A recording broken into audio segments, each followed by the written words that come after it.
How many real friends do you have? Like, I mean, people that you know you're gonna be with until the day that you die, and people that are die-hard friends. Think about the exact number. Now say it out loud in your head. I'm sorry, but for 90% of you, that number is wrong. It's way less than you think. Think about it. How do you even know that your friends are your real friends? Just because you've known them for a long time and they tell you how much they love you when they're 5 shots deep?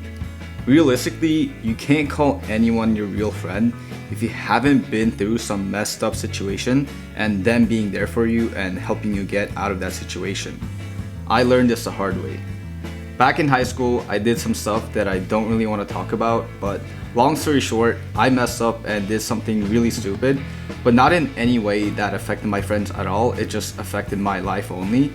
But after what happened, all of my friends that knew the situation at that time turned their backs against me and made fun of me and the whole situation. I saw in real time the people whose houses I've slept over at, who I've known since middle school, and people that I've talked to every single day turn their backs against me and prey on my downfall in the group chat that I was in, acting like I didn't exist and wasn't seeing every single text message that they were sending to each other about me. That feeling had to be one of the worst feelings I've ever felt in my life. I felt like they honestly just didn't care about me or the situation that's going on, and they were only trying to get entertainment out of the situation that I was going through. And don't worry, I cut them all out of my life and ghosted them. Like, I don't even talk to a single one of them. What made me even more mad was the fact that a couple months after the situation, they acted like nothing had happened and was confused as to why I was ghosting them for the past couple of months. Like, at least admit to what you did and say sorry and try to work things out. Like, I hate those types of people. It just shows how much they don't care about people's feelings and how they're just ingenuine human beings. It's only when shit goes down where you see who's your real friend and who's just someone that you know and hang out with, is a phrase and a quote that I've heard many times over and over before what happened. And it's also one of the phrases that I didn't really fully understand. I thought that every one of my friends would be there for me no matter what at my lowest because I've known them for a long time and I thought they were good people and they were my friends. But now, after what happened, this phrase hits me harder than ever. You truly don't know, unless you've actually been at the lowest, who's your real friend. Others might say that I expect too much from a relationship or that I'm too picky, but I'm fine with it. I'd rather have one friend that'll be there for me no matter what than 100 friends that are my friends only because we have good times together. I approach relationships with other guys the same way I approach relationships with girls. If I don't think that you're a 100% match for me, or I won't be spending the rest of my life with you, or I can't fully depend on you when shit goes down, I'm not gonna be with you. And even if we are together, I'm not gonna be putting a lot of effort into our relationship, and I'll always choose me over you if it came down to it.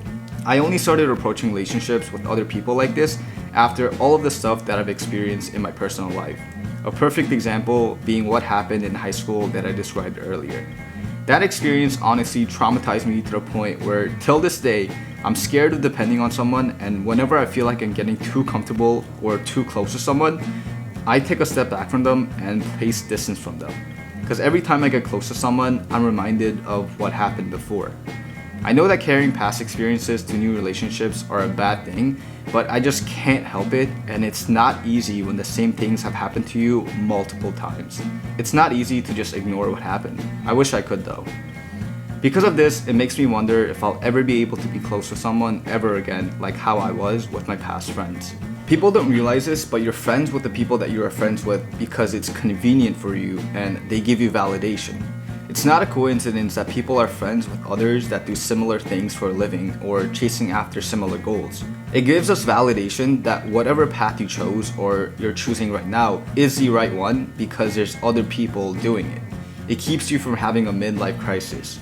It's also one of the reasons why we get so attached to characters in movies or TV shows. Characters that resemble us, that have the same problems or insecurities as us, and it gives us comfort that there's other people like you in the world and that you fit in. And honestly, there's nothing wrong with that. I feel like it's just human nature to want to fit in a group, or like wanting to feel normal. That's why most of the times when someone in your friend group quits their job to pursue their dreams, you start distancing yourself from them because they make you question if the career you chose was the right move. Before making these YouTube videos, last year I was a pretty locked in person according to the textbooks. Meaning that I was doing internships every semester, doing good in classes, joining the best clubs on campus, and chasing after the most prestigious career in finance. But now that I've given all of that up and started making YouTube videos, a lot of the friends that I made while I was on that autistic corporate grind became distant from me. They slowly stopped asking to hang out, and even if we met up, the energy is just off.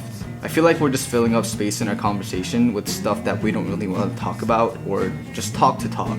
It doesn't really feel like that goofy talk we had anymore when we laughed our asses off talking about recruiting for internships or just finance in general. I think we all know that we're on a different path now, and it's time to move on for good. And that's when I realized that they were never truly my lifelong friends. We honestly just talked to each other because we just had stuff in common, and every time we were together and talked about recruiting for internships or recent news in finance, it gave us a feeling of belonging that whatever path we were in, it was the right one and there's other people doing it like us. Honestly, I think it's also both ways. The same way how they didn't want to hang out with me, I stopped wanting to be around them.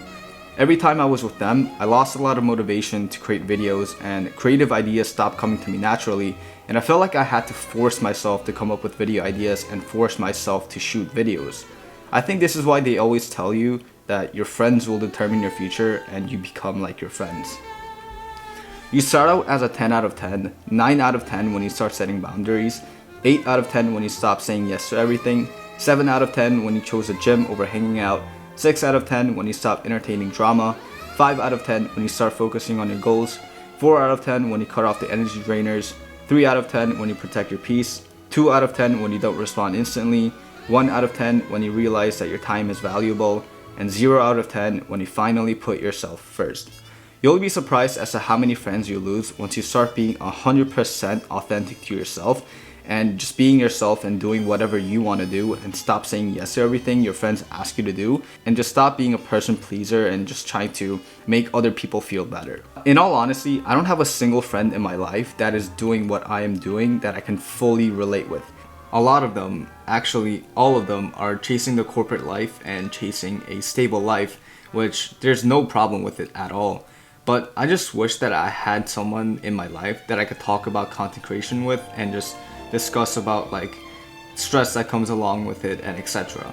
It really does make it harder for me to keep making these videos because I can lose motivation really quickly when I just see all of my friends getting prestigious internships at a lot of the companies that I personally wanted to get into a couple of months ago.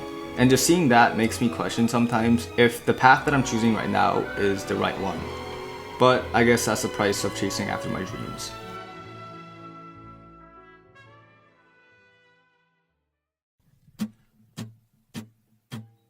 Alright, I'm going to an actual museum. Like an actual museum that I personally would enjoy going to. It's like a visual museum. It's not like art pieces like sculptures and paintings. It's like LED lights and like a bunch of, I don't exactly know, but from the description and from the images I saw online, it looks pretty fucking dope. So I'm going to that place right now. Low-key, it's pretty expensive. It's $50 per person. Like last time I went to the Met, I paid $1 because if you're a New York resident, you can just donate however much you want. But this museum doesn't have any discounts like that, so I paid $50 for this museum. And I'm honestly pretty hyped for it. Like this is my first time actually being hyped to go to a museum. So yeah.